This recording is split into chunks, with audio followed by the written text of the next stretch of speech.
الحمدللہ وکفا والصلاة والسلام علی من لا نبی بعد۔ معزز و محترم ناظرین، آج آپ کے سامنے بریلی مسلک کی جو مشہور جماعت ہے یا تنظیم ہے دعوت اسلامی، جو اپنی ہری پگڑی یا رنگ برنگی پگڑی اور اپنی مخصوص حرکتوں کی وجہ سے پہچانی جاتی ہے، اس کی خد و خال، حقیقی مشن، خفیہ نظریات اور عقائد کے متعلق خود بریلی مسلک کے جید عالم دین کی لکھی ہوئی کتاب کا تعارف پیش کرنا مقصود ہے۔ بریلی مسلک کی طرف سے اپنی اس جماعت دعوت اسلامی کے خلاف قریباً درجن بھر کتب لکھی جا چکی ہیں، جس میں بریلی مرکز جو مولانا رضا خان جو بریلی بانی کے فرقے کے بانی ہیں، ان کے مرکز سے بھی ابلیس کا رقص نامی کتاب جناب اختر رضا خان صاحب کی تائید، جو تاج الشریعت ہے اس مسلک کے اور سب سے بڑے سپریم لیڈر تھے، کچھ عرصہ پہلے ان کی وفات ہوئی ہے، وہ شائع ہو چکی ہے۔ حال ہی میں ان کے خلاف یہ میرے ہاتھ میں کتاب ہے دعوت اسلامی ایک ٹریجڈی کے نام سے۔ یہ کتاب بریلی مسلک کے جو مفتی اعظم ہند تھے مولانا مصطفیٰ رضا خان صاحب، جو کہ مولانا رضا خان صاحب بریلی کے فرزند تھے، یہ ان کے خلیفہ ہیں، اور دیگر بھی کئی جید بریلی اکابر کے شاگرد اور خلیفہ رہ چکے علامہ عبدالستار حمدانی مصروف برکاتی رضوی۔ ان کا دعویٰ ہے کہ صرف 240 کی قریب کتابیں تو دیوبندیوں کے خلاف لکھ چکے ہیں۔ تو انہوں نے اس کتاب کو لکھا ہے، اگر آپ کتاب کے ٹائٹل کو دیکھیں تو اس پر ایک سانپ نما پٹاری ہے جس کے اندر ہری پگڑی اور سانپ نکل رہے، گویا یہ تاثر یہ دینا چاہ رہے ہیں کہ یہ ہری پگڑی والے آستین کے سانپ ہیں یا ایمان کے سانپ ہیں۔ جیسے سانپ کے ڈسنے سے بدن میں روح باقی نہیں رہتی، اس طرح ان کے ہتھے چڑھ جانے پر بدن انسان کے اندر ایمان باقی نہیں رہتا۔ یہ چھپی ہے مرکز اہل سنت برکات رضا، امام احمد رضا روڈ، پور بندر، گجرات، انڈیا سے چھپی ہے۔ قریباً 346 صفحات ہیں، 2023 جولائی 10 جولائی کو چھپی ہے، 3000 کی تعداد میں۔ موبائل نمبر ہے 9879303557، جہاں سے آپ اس کو خرید سکتے ہیں۔ اس کتاب کی خاص بات ہے کہ اس پہ بڑے تفصیل کے ساتھ ایک مستند بریلی عالم نے اپنی اس جماعت کا تجزیہ اور تحقیقی اور تنقیدی جائزہ لیا۔ ایک نا میں کچھ کہوں تو آپ کہہ سکتے ہیں آپ تو مخالف ہیں، یہ ان کے اپنے جید بریلی بزرگ ہیں، صاحب البیت ادری بما فی، جو گھر والا ہوتا ہے وہ اپنے گھر کے حالات کو بہتر جانتا ہے۔ تو بہت سی ایسی باتیں جو خفیہ جماعت کی باتیں تھی، یہ یعنی انہوں نے تاثر دیا کہ بالکل یہ جو یہودی تنظیم ہے فری میسن، اس کی طرح خفیہ طور پر یہ کام کرتی ہے۔ اس کتاب کے لکھنے کی جو ان کو یعنی جو ان کو لکھنے کا حکم فرمایا اور اس سے تقریر بھی لکھی ہے، وہ گجرات کے جو بریلی مسلک کے سب سے بڑے قاضی ہیں علامہ سید سلیم باپو جام نگر کے، یہ ان کی تقریر اس کتاب کے اوپر ہے۔ یہ گجرات کے سب سے بڑے قاضی القضا ہے۔ اس کے علاوہ اس کا مقدمہ، یہ خلیفہ مشایخ کثیرہ، بہت سے مشایخ کثیرہ کے خلیفہ ہیں اور تلمیذ حضور محدث کبیر۔ محدث کبیر یہ علامہ ضیاء المصطفیٰ گھوسوی، جو مولانا امجد علی گھوسوی جو بہار شریعت والے قریباً 17 حصوں میں بہار شریعت لکھی، ان کے بیٹے ہیں، ان کے اس پر مقدمہ ہے اس کتاب کے اوپر۔ گویا ان کے مستند علماء کی تائید اور توثیق اس کتاب کو حاصل ہے۔ تو اس کتاب کا رد یا انکار میرے خیال میں سے یہ خواہ مخواہ میں ہردرمی ہوگی۔ اس کتاب کے ٹائٹل پہ انہوں نے لکھا ہے کہ مادر صلح کلیت سراپا مکر و فریب، پاکستانی تنظیم دعوت اسلامی کے امیر الیاس عطار اور اس کے عطاری چیلوں کی ریاکاری، جھوٹے خواب اور مسلک اعلیٰ حضرت کی خلاف ورزی کی حقیقت، یعنی دعوت اسلامی ایک المیہ۔ مصنف خلیفہ حضور مفتی اعظم ہند، مناظر اہل سنت، ماہر رضویات، صاحب تصانیف کثیرہ، حضرت علامہ عبدالستار حمدانی مصروف برکاتی نوری، حسب فرمائش قاضی گجرات، خلیفہ تاج الشریعہ حضرت علامہ سید سلیم باپو نانی والا، جام نگر۔ اس کتاب کی فہرست کو ہم ذرا ایک نظر دیکھ لیتے ہیں۔ ایک بات تو یہ ہے کہ بریلی مسلک کے مصنفین اور مناظرین اور خطباء کے یہاں عام طور پر گالی گلوچ یہ ایک عام رواج ہے۔ ان کے یہاں جب تک آپ گالی نہ دیتے، بد تہذیبی بد اخلاقی نہ کرے، وہ کہتے رد کا مزہ نہیں ہے۔ تو اس کتاب کے اندر بھی جگہ جگہ مولانا الیاس عطار صاحب کو ایسے القابات یا ایسے الفاظ کے ساتھ یاد کیا گیا جو شاید ان کے ماننے والوں کی طبیعت پر گرا گزرے، لیکن ہمارا مقصد تو صرف ایک تعارف پیش کرنا ہے۔ اگر آپ کو بات بری لگ رہی ہے ہم تو اپنے طرف سے کوئی بات نہیں کر رہے، آپ مصنف سے ملتے، آپ کے بڑے حضرات ہیں۔ قریباً ہر صفحے پر قریباً انہوں نے مولانا الیاس عطار کے ساتھ، مولانا تو خیر کو نہیں کہنا چاہیے، الیاس عطار صاحب جو ہیں جو دعوت اسلامی کے اس وقت امیر ہیں، ان کے ساتھ مکار کا لفظ استعمال کیا، بلکہ بعض صفحوں پر تو 3-4 دفعہ انہیں مکار لکھا ہے، اور ان کے مردین کو عطاری پلے کا ہے۔ آپ جانتے ہیں ہم اس زبان کے ہم بھی قائل نہیں ہیں، لیکن یہ ان کے اپنے گھر کی زبان ہے، پلے یہ کتے کے بچوں کو کہتے ہیں معاذ اللہ، تو عطاری پلے اور ہرے طوطے جگہ جگہ میں نے یہاں نشان لگائے ہوئے۔ اگر ہم اس کی فہرست کو دیکھیں تو کافی کچھ اس کی فہرست سے اس کتاب کا خلاصہ ہمارے سامنے آ جاتا ہے۔ مثلا دعوت اسلامی ایک المیہ ٹریجڈی ہے، اور عطار اور عطاریوں کی عیاری اور چھل، علماء اہل سنت کی تائید پھر مخالفت، امام الوہابیہ کے نقش قدم پر الیاس عطار، علماء کے تعلق سے عطار کا قول خلاف فرمان نبوی، علماء کرام کی شان میں عطار کی گھنونی توہین، اہل سنت کی خانقاہوں سے دور رہنے کی عطار کی تلقین، دعوت اسلامی کی تائید سے علماء اہل سنت کا رجوع، اور اس کے علاوہ خوابوں کی بارات، جھوٹے خواب گھڑنے میں عطار وہابیوں کے نقش قدم پر، اور پھر کئی جھوٹے خوابوں کا رد کیا۔ کتاب فیضان سنت اسلامی کی ابتدائی دور میں ٹی وی کی مخالفت کے 2 جھوٹے خواب، مدنی چینل پر حضور اقدس کی آواز ٹیلی کاسٹ کی گپ، مدنی چینل کے جواز کے لیے عطار کی ناسخ اور منسوخ کی گپ، الیاس عطار کو جاہل کہنا جاہلوں کی شان میں گستاخی ہے۔ تو یہ تو آپ لوگ اپنے مسئلے مسائل ہیں۔ اگر عطار مجدد ہے تو فتاوی رضویہ کا صرف ایک صفحہ دیکھ کر پڑھ دے۔ یہ انہوں نے باقاعدہ چیلنج کیا کہ دعوت اسلامی والے الیاس عطار صاحب کو مجدد بنانا چاہتے ہیں، تو اگر وہ واقعی مجدد ہیں تو وہ فتاوی رضویہ کا ایک صفحہ ان کی مرضی کے مطابق پڑھ لے، تو میں ان کو مجدد مانوں گا۔ اور میں بھی یہی چیلنج کرتا ہوں کہ الیاس عطار صاحب اگر واقعی اتنے بڑے علامہ اور فہام ہے اور یہ کتابیں خود وہ لکھتے تو فتاوی رضویہ تو خیر بات کی بات ہے، قرآن کا ایک صفحہ میری مرضی کے مطابق وہ درست پڑھ لے تو میں ان کے ہاتھ پر بیعت کرنے کو تیار ہوں۔ عطار کے نبی ہونے کے گمان میں عجیب نخرے اور شعب معاذ اللہ، یعنی عطار نبوت کے دعوے کی طرف پر قبضہ کر کے اپنا تسلط قائم کرنے کی عطاری منصوبہ بندی، ہر امام کی حقیقت اور عطاریوں کا غلو و مبالغہ۔ ہر امام کی ابتدا 773 ہجری میں ایک گمراہ بادشاہ کے حکم سے ہوئی۔ ماضی کے چند گمراہ فرقوں نے اپنی پہچان سبز امامہ رکھی۔ اب عطاری ہرے طوطے رنگ برنگ کے پرندے بن گئے۔ مساجد کی حرمت کو پامال کر کے تماشگاہ بنانے کا عطاری ارتکاب۔ پاکستانی ڈانسر عطار کے ٹھمکے اور ڈانس کی ٹھمک بھرے نخرے۔ لوگوں کو بیوقوف بنانے کے لیے اجتماع میں حضور اقدس کی آمد، مولوی الیاس کی فطرت جھوٹا لپاٹی۔ دعوت اسلامی سے ناراض و مخالف کیوں؟ بہرحال اس سے آپ اندازہ لگا لیں کہ کس قدر بدنام جماعت ہے، خطرناک جماعت ہے۔ ہم اس کتاب کے اندر کچھ موٹی موٹی باتیں آپ کے سامنے پیش کریں گے، باقی آپ خود اس کتاب کو منگوا کر تفصیل کے ساتھ دعوت اسلامی کی حقیقت جان سکتے ہیں۔ مثلا صفحہ نمبر 42 سے اس کتاب کے اندر دعوت اسلامی کا خفیہ منشور دیا گیا۔ خفیہ منشور کی پہلی شک کیا ہے جو الیاس عطار اپنے مردین کو سمجھاتے ہیں کہ علماء مقدس پتھر ہیں، ان کے ہاتھ چومو اور آگے بڑھ جاؤ، علماء نے دین کا کام نہ کیا ہے نہ کرنے دیں گے۔ یعنی یہ علماء کی بیزاری اور علماء کی نفرت اپنے مردین میں پھیلاتے ہیں، صرف انہی کو علماء مانتے ہیں جو الیاس عطار کی مرید ہو یا ان کے مدرسے سے فارغ ہو۔ اور پھر اس خفیہ مشن کے رد کے اوپر انہوں نے تفصیل کے ساتھ مولانا الیاس عطار صاحب پر جو ہے وہ کفر کے فتوے لگائے۔ گمراہ عطار الکذاب کے منہ سے نکلی ہوئے انٹ شنٹ اور اوٹ پٹانگ فضول باتیں دل کو ایسی بھاتی ہے کہ علماء دین کی علمی باتیں سننے کی فرصت ہی نہیں، کیونکہ علماء دین کی باتیں سماعت کرنے کے لیے رکنا اور ٹھہرنا پڑے گا، لیکن جاہل عطاریوں کو تو یہ آدیش عطار نے دیا ہے کہ ان کے ہاتھ چومو اور آگے بڑھ جاؤ۔ اس طرح مگر عطار مکار اور عطاریوں کے بعد اس طرح کافی علماء کرام کی شان میں عطار کی گھنونی توہین صفحہ نمبر 49 پر، پھر احادیث کے ذریعے سے ان کا تفصیل کے ساتھ رد کیا۔ اس طرح صفحہ نمبر 56 پر ان کی خفیہ مشن کی ایک اور شک، اہل سنت کی خانقاہوں سے دور رہنے کی مولوی الیاس عطار کی تلقین اور خانقاہوں کے مردین کی مخالفت۔ نام نہاد دعوت اسلامی بلکہ در حقیقت دعوت الیاسی کے منافق امیر۔ میں پہلے کہہ چکا ہوں یہ زبان ان کی عام مروج زبان ہے، تو اگر کسی عطاری کو تکلیف ہو رہی تو یہ آپ کا اپنا بڑا ہے، آپ ان کے خلاف جو بھی کہنا چاہے کرنا چاہے، ہمارا کام تو ایک تعارف دینا ہے۔ مولوی الیاس نے اپنے عطاری چیلے چپاٹوں کو اہل سنت کی مقدس خانقاہوں سے بدظن اور متنفر بنا کر خانقاہوں کی توہین و تذلیل کرتے ہوئے طریقہ کار میں لکھا ہے۔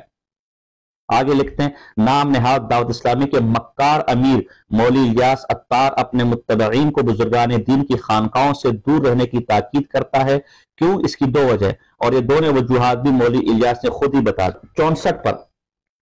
یہ جو کہ اس وقت حال ہی میں کچھ عرصہ پہلے ان کے بہت بڑے جو سب سے بڑے مرکزی سپریم لیڈر تھے تاج الشریعہ جسے کہتے تھے مولانا اختر رضا خان صاحب، وہ فوت ہوئے۔ تو باقاعدہ صفحہ نمبر 64-65 پر انہوں نے اس پر تفصیل سے کلام کیا کہ اگرچہ دعوت اسلامی کے بانی علامہ ارشد القادری تھے، لیکن ارشد القادری نے نہ صرف اس جماعت سے اپنا ہاتھ کھینچ لیا تھا بلکہ اس جماعت سے بیزار تھے۔ صفحہ نمبر 65 پر اسی طرح لکھا کہ دعوت اسلامی کے تعلق سے ارشاد فرمایا، میں اس تحریک سے بیزار ہوں اور میں علماء کرام کو یہی مشورہ دیتا ہوں کہ اس تحریک سے دوری بنائے رکھے۔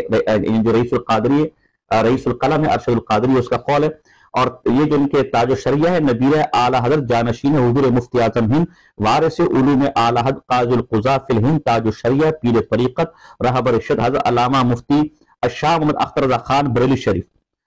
کہتے ہیں انہوں نے ان کے بارے میں لکھا ہے کہ دعوت اسلامی کی اعانت اور اس میں شمولیت ہرگز جائز نہیں ہے۔ صفحہ نمبر یہ 67 اور 68 ہے۔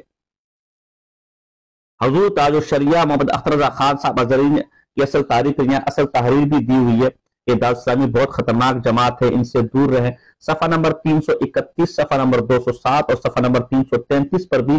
تفصیل کے ساتھ جو ہے وہ ان علماء کے نام ذکر کیے جو دعوت اسلامی سے بیزاری کا جنہوں نے اظہار کیا۔ مثلا میں صفحہ نمبر 331 پر اگر میں جاؤں تو 331 پر انہوں نے ان علماء کا ذکر کیا ہے کہ جنہوں نے دعوت اسلامی سے برات کا اظہار کیا ہے۔ ترتیب وار دیکھیں، نمبر 1 وارث علوم اعلی حضرت نبیر اعلی یہ اختر رضا خان، نمبر 2 خلیفہ حضور مفتی اعظم ہند بریلی شریف خلیفہ سرکار تاج العلماء حضرت سید محمد میاں صاحب برکاتی، نمبر 3 رئیس الفقہاء والمحدثین امیر المومنین فی الحدیث علامہ شاہ ضیاء المصطفیٰ، میں مختصر کر کے القابات لگا رہا ہوں۔ نمبر 4 خلیفہ حضور مفتی اعظم ہند سراج ملت علامہ مفتی سراج اظہر صاحب، نمبر یہ ہو گئے ہیں 4۔ نمبر 5 خلیفہ اعلی حضرت سمسام المناظرین علامہ حسن علی رضوی، نمبر 6 حضور مفتی اعظم ہند کے خلیفہ ہیں مفتی شاہ تراب الحق، نمبر 7 نباز قوم ابو داؤد صادق، نمبر 8 جناب جی مفتی مجیب اشرفی، نمبر 9 جناب جی مفتی سبطین رضا، نمبر 10 جناب جی محمد اعظم، نمبر 11 مفتی سید شاہد علی، کے بڑے بڑے القابات ہیں، وہ کتابیں آپ دیکھ لیجئے۔ نمبر 12 اشرف رضوی، نمبر 13 مفتی تحسین رضوی، نمبر 14 مفتی خلیل خان قادری، نمبر 15 غلام یاسین رضوی، نمبر 16 مفتی شمشاد حسین رضوی، نمبر 17 غلام رسول قادری، نمبر 18 مفتی اشرف رضا نوری، نمبر 19 صوفی کلیم حنفی، نمبر 20 مفتی مجیب علی رضوی، نمبر 21 نمبر 22 نمبر 23 24 25 26 27 28 29 30 31 32 33 34 35 36 37 38 39 40، یہ آگے آپ چلے جائیں کوئی 50 کے قریب صفحہ نمبر 340 تک 50 کے قریب جید اکابر انہوں نے ذکر کیے اپنے، اور بڑے بڑے القابات ان کے ساتھ ہیں جنہوں نے دعوت اسلامی سے برات کا اظہار کیا۔ پھر صفحہ نمبر 206 اور 207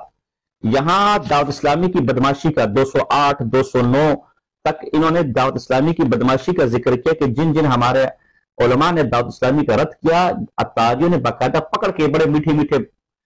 بھائی بنتے مدنی منع بنتے، باقاعدہ پکڑ کے ہمارے علماء کی پٹائیاں لگائی ہیں، جن میں فراست اللہ خان صاحب شامل ہے اور جناب جی سراج اظہر صاحب شامل ہے، اس کے علاوہ جناب جی مفتی فخر الدین صاحب رضوی شامل ہے، سید سلیم باپو رضوی شامل ہے، اور بہاؤدین صاحب قادری شامل ہے، حافظ محمد سمیر صاحب شامل ہے۔ ان کو پکڑ کے جن پر بس چلن کی پٹائیاں کی، جلسے رکوائیں، اور جن پر بس نہیں چلا انہیں گندی گندی غلیظ گالیاں دیں۔ اس کے علاوہ کتاب میں جگہ جگہ دعوت اسلامی کی گستاخیوں بے ادبیوں غیر بریلی مسلک کے اندر جب ہوں گے تو گستاخی، شرک، کفر، بدعت، یہ چیزیں تو آپ سے صادر ہوں گی، اس پر بھی تفصیلی کلام کیا انہوں نے۔ مثلا صفحہ نمبر 6 پر انہوں نے مشہور وہ جو گستاخانہ عبارت فیضان رضا کی، فیضان سنت کی، اس کو نقل کیا ہے کہ رمضان گزرنے پر وہ کیا کہتے ہیں کہ ہم عید کیوں منائیں؟ دیکھیے نا، جب کوئی ملک کسی ظالم، یہ فیضان سنت کی عبارت ہے الیاس عطاری کی،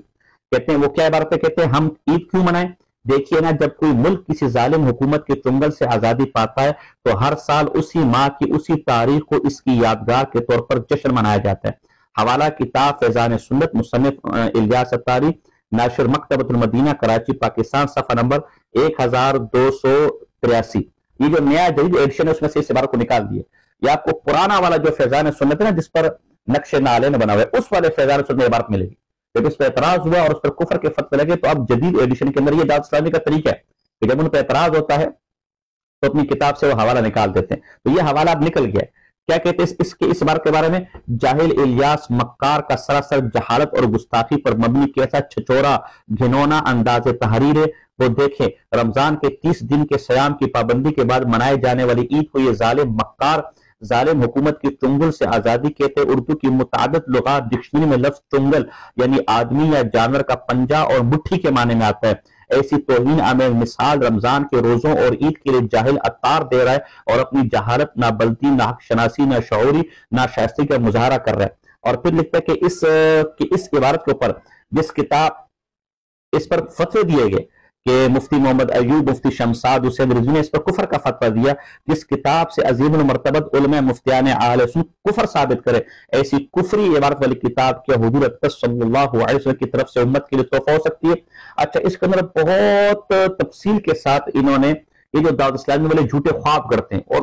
یعنی اتنی شاید بارش کے قطرے نہ ہو جتنے الیاس عطار اور ان کی کتابوں کے بارے میں، دعوت اسلامی کے بارے میں جھوٹے خواب ہے۔ ان جھوٹے خوابوں پر بھی انہوں نے زبردست تبصرہ کیا جو اس کتاب کے اندر پڑھنے کے لائق ہے۔ یہ سارے مکار ہے، کہتے ہیں پیسے دے کر یہ جھوٹے خواب کرتے ہیں۔ یہ وجہ کہ آج تک جو بھی خواب سناتا ہے اس کا نہ نام پتا ہوتا ہے، نہ ایڈریس پتا ہوتا ہے، کہ کوئی جا کے تحقیق نہ کر لے، اور اکثر خوابوں کو انہوں نے گستاخی کہا ہے اور کہا نبی اکرم نے جھوٹے خواب گڑنے والے پر لعنت فرمائی ہے، یہ سب اس سلام کے مستحق ہے، نبی پر تہمت لگانے والے۔ اسی طرح اس کتاب کے صفحہ نمبر 124، 130 اور صفحہ نمبر 209 پر انہوں نے تفصیل سے بات لکھی ہے کہ جتنی بھی کتابیں الیاس عطار کے نام کے ساتھ جو مارکیٹ کے اندر ہے وہ سب کے ساتھ الیاس عطار باقاعدہ پیڈ تنخواہ دے کر اپنے ملازمین جو اس کے شاگرد مردوں ہوتے ہیں ان سے لکھواتے ہیں۔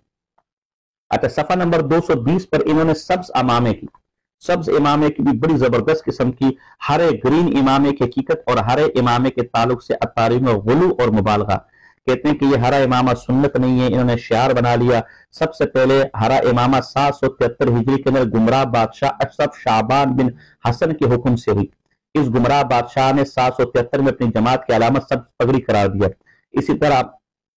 الدیامہ کے اندر امام سید موسیٰ بن جعفر صادق کہتے ہیں کہ سبز پگڑی کی کوئی اصل نہیں ہے اور نہ شریعت میں اور نہ ہی زمانے قدیم میں تھی، یہ علامت 773 ہجری میں بادشاہ اشرف بن حسن کے حکم سے معرض وجود میں آئی۔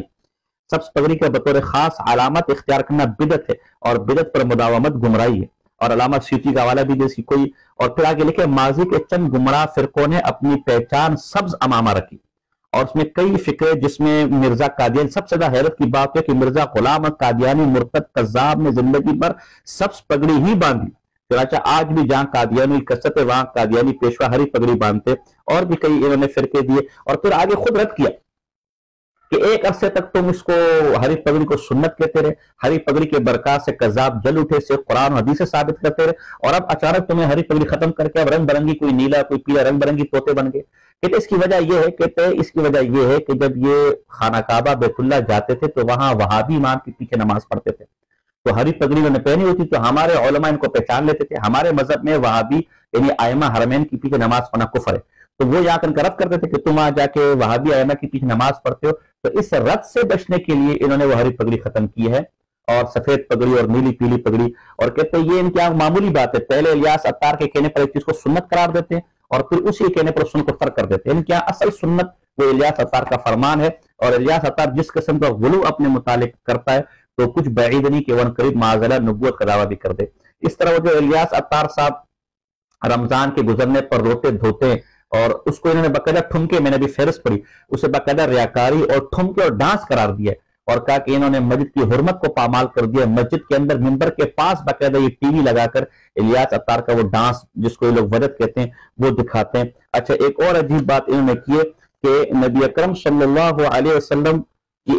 پر صحابہ کی جان نثاری کا یہ عالم تھا کہ ان کے منہ سے نکلا ہوا لعاب دہن وہ بھی اپنے جسموں پر ملتے تھے۔ کہتے ہیں یہی کام الیاس عطار نے شروع کیا ہوا ہے نبوت کی طرف قدم بڑھانے کے لیے۔ مولوی الیاس عطار اپنے صفحہ 148 ہے، مولوی الیاس عطار اپنے گندے منہ سے جب تھوکتا ہے تو وہ تھوک اس کے عطاری مریدین زمین پر گرنے نہیں دیتے، اپنے ہاتھوں پر اپنے ہاتھوں پر لے لیتے اور اپنے چہرے اور سینے پر ملتے، اور تاجوں کے لیے عطار کا تھوک اتنا زیادہ متبرک ہے کہ جس کے ہاتھ میں عطار کی تھوک آتی ہے، اس کا تھوک چھیننے کے لیے دوسرے عطاری چینا چپٹی لوٹم لاٹ اور لوٹا لوٹ کرتے ہیں، جس کے ہاتھ کی ہتھیلی میں عطار کا تھوک چپکا ہوا ہوتا ہے، اور اس کی ہتھیلی سے اپنی ہتھیلی مس کر کے دیگر عطاری رگڑتے اور اپنے منہ پر پھیرتے ہیں، یہاں تک کہ نوبت پہنچنے کے بعد اسے حوادث بھی وقوع پذیر ہوئے کہ عطار کے تھوک کی بولی لگائی جاتی ہے اور الاخر اور 10,000 تک بکتا ہے۔ اس کے صفحہ نمبر 143 144 پر یہ تک کہا گیا ہے کہ عطار پہلے بانی دعوت اسلامی بنا، پھر الیاس دعوت اسلامی، پھر امیر دعوت اسلامی بنا، پھر مجدد بنا، اب یہ نبوت کے راستے پر گامزن ہے، یہ عنقریب نبوت کا دعویٰ بھی کرے گا معاذ اللہ۔ اس کے علاوہ تفصیل کے ساتھ لکھا ہے کہ یہ پہلے عطر بیچتا تھا، اور پھر جس نے دعوت اسلامی لگائی تو مال اور ڈالر کی ریل پیل اور الماریوں سے تجوریاں بھرنا شروع کر دی، تو اس کو مال کے مزے آ گئے، اور یہ سب جو ہے وہ مال و متاع کے لیے جمع کر رہے، اسے پتنی جاہل کذاب مکر و فریب کرنے والا دعوت اسلامی والوں نے مجنوں کی توہین کی ہے، وہاں ٹی وی لگا کر الیاس عطار کے تھمکے وہاں دکھائی جاتے ہیں، ناچ گانا دکھایا جاتا ہے، تفصیل سے لکھے جو روتا دھوتا ہے اور یہ چیختا چلاتا ہے، اس کے آنسو بہتے ہیں جو سب ویڈیو کے اندر ریکارڈ ہوتا ہے، یہ سب دکھلاوا ہے۔ اس پر بھی تفصیل سے بحث کی ہے کہ عموماً ہر باطل آدمی لوگ کے درمیان اپنی مشیخیت اور نیکی کا روپ جمانے کے لیے وہ اپنا تقوی ریاکاری کے طور پر ظاہر کرتے تھے۔ الیاس عطار کا بھی یہ ظاہری تقوی اندر سے مکر و فریب کے عادی ہیں، جھوٹ کے عادی ہیں، شہرت کے عادی ہے، متکبر انسان ہے، مال لوٹ خسود حرص طمع لالچ کی صفات اس کے اندر ہے۔ یہ صرف ظاہری تقوی ہے اور یہ وجد نہیں ہے، بلکہ یہ ٹھمکے اور ڈانس ہے جو باقاعدہ مجدوں میں دکھا کر عوام کے ایمان کو خراب کیا جاتا ہے۔ بہت کچھ اس کے اندر لکھا ہے، وہ کچھ لکھا ہوا ہے کہ بندہ حیران، اس کی گستاخیاں، یہاں تک لکھے کہ الیاس عطار نے اپنے مرابین کو یہ تلقین کیے کہ کوئی تمہارے سامنے رسول اللہ کی گستاخی کر دے تب بھی اسے کچھ نہیں کہنا، مرزائیوں کا گستاخوں کا رد کبھی نہیں کرنا، ہاں اگر ہماری گستاخی ہو جائے تو پھر معاف نہیں کرنا، گستاخوں کو کچھ نہیں کہنا آپ نے۔ اور اس کے اندر اس کی ذاتی شخصیت، اس کی تنظیم، اس کے عقائد، اس کے نظریات، تو اگر میں کچھ کہوں تو آپ کہہ سکتے کہ یہ آپ ان کے مخالف ہیں۔ یہ آپ کے اتنے بڑے عالم، اتنے بڑے علماء کی تائید کے ساتھ اس جماعت کی حقیقت جب واضح کر رہا ہے تو آپ اس سے اندازہ لگا لیں کہ اس کتاب کی روشنی میں اور اس بریلی عالم اور اس کی تائید کنندہ حضرات کی روشنی میں یہ جماعت کس قدر مکر و فریب اور پرفریب جماعت، مسلمانوں کی ایمانوں پر ڈاکہ ڈالنے والی، شرکیات بدعات اور خرافات کو عام کرنے والی، مسلمانوں کے دل سے محبت مصطفیٰ صلی اللہ علیہ وسلم نکالنے والی اور عشق رسول صلی اللہ علیہ وسلم نکالنے والی، ان کا مقصد ایک مستقل فرقہ وجود دینا، عطاری فرقہ، مسائل کی توہین کرنا، مسائل پر قبضہ کرنا، علماء کی توہین کرنا، خانقاہوں کی توہین کرنا، حتیٰ کہ اپنے مسلک والے بھی ان سے بیزار ہو چکے۔ تو اس لیے اس کتاب کا آپ مطالعہ کریں، اس کی حقیقت آپ پر واضح ہو، ان کی شخصیت آپ پر واضح ہو، اور مزید تفصیل کے لیے ان کے اپنے جھگڑوں سے ہٹ کر میں نے خود بھی خالص دعوت اسلامی کی جو لٹریچر ہے اس کو سامنے رکھ کر دعوت اسلامی کا تحقیقی اور تنقیدی جائزہ کے عنوان سے قریباً 700-800 صفحات کی کتاب لکھی ہے، اس پر مختلف اکابر اہل سنت کی تقاریر دی جا رہی ہے، انشاءاللہ اس کے لیے بھی دعا فرمائیں۔ تو اس میں اصل لٹریچر سے ساری باتیں آپ کے سامنے آ جائیں گی، لیکن اس کو بھی رد نہیں کیا جا سکتا، یہ ان کے کوئی معمولی عالم نہیں ہے، تو انہیں بھی لے کر ضرور مطالعہ کریں، اور اگر ہماری نہیں مانتے تو کم سے کم اپنے عالم کی مان لیں۔ اس کے اندر الیاس عطار کے بارے میں ایسے ایسے الفاظ استعمال کیے جو شاید میں یہاں نقل بھی نہیں کر سکتا، مثلا اس طرح تفصیل کے ساتھ نبی اکرم صلی اللہ علیہ وسلم پر جھوٹ باندھتے ہوئے جھوٹے خواب، باقاعدہ پیسے دے کر یہ خواب گھڑتے، پیسے دے کر یہ خواب جو ہے وہ یہ گھڑتے ہیں، اور الیاس عطار کے بارے میں تو ایسی عجیب و غریب قسم کی زبان استعمال کی کہ شاید میں یہاں اس کو نقل بھی نہ کر سکوں۔ صرف ایک میں مثال دیتا ہوں، صفحہ نمبر 160 پہ لکھا ہے، مکاروں کے گرو گنٹال الیاس عطار نے ریاکاری، چھل، دھوکہ، فریب، مکر و دغا، کذب و دروغ اور عیاری و مکاری سے مخلوط اپنے عطاری طوطوں کو ایسا جام اختراع پلا دیا کہ جھوٹے خواب اور حالت بیداری میں حضور اکرم صلی اللہ علیہ وسلم کی دیدار کو اتنا عام اور سہل بنا دیا۔ اسی طرح صفحہ نمبر 65 پہ لکھا ہے کہ دعوت اسلامی کے صلح کلی، دھوکے باز اور مکار امیر الیاس عطار کے سڑے ہوئے بھیجے کی تخریبی تخلیق ہے۔ صفحہ نمبر 61 پہ لکھا ہے کہ مولوی الیاس مکار جھوٹ کا پتلا بن کر جھوٹ کے پل باندھتا ہے، خانقاہوں کے مردین دین کے کام میں دلچسپی نہیں لیتے۔ اس الزام کا مولوی الیاس عطار کے پاس کیا ثبوت ہے؟ ایک بھی ثبوت پیش نہیں کر سکتا، صرف اپنے اندھے بھگتوں کو اہل سنت کی مقدس خانقاہوں سے بدظن، بدگمان، بدگو، بدلحاظ اور بد اندیش بنانے کے لیے عطار مکار نے اپنے سڑے ہوئے دماغ کی اختراع سے ٹھنڈے پہاڑ کی گپ مار دی ہے۔ المختصر عقائد و مراسم اہل سنت و جماعت اور مسلک آلت کی ترجمان و شاعر مقدس خانقاہوں کے خلاف زیر اگلنے والا مکار الیاس عطار اور اس کی تحریک دعوت اسلامی ہرگز، بہرحال ہم یہ چیزیں ذکر نہیں کرنا چاہتے، یہ ان کے اپنے جھمیلے ہیں،